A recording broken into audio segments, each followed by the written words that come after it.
কাল তোমার মুসলমানি। না, আমার খুব ভয় করে। ধুর বোকা, সবার করতে হয়। তোমার বাবা, চাচা, মামারা সবাই করছে। মা, কাল আমার পরীক্ষা 10টার সময় শুরু। যা পর গিয়ে, এখানে কি করতেছিস?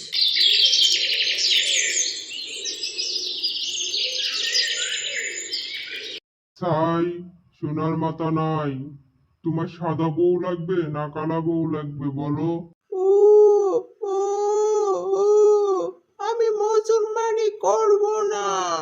এ কি, বেলা 11টা বেজে গেছে, আজ না আমার পরীক্ষা।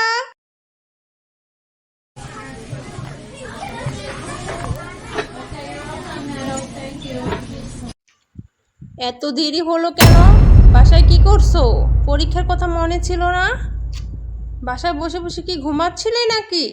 বার্ষিক পরীক্ষা দেখে দিতে দিলাম, যাও ওখানে যেয়ে পরীক্ষা দাও। তাড়াতাড়ি দিবা, আধা ঘন্টার মধ্যে শেষ করবা। আচ্ছা ম্যাম।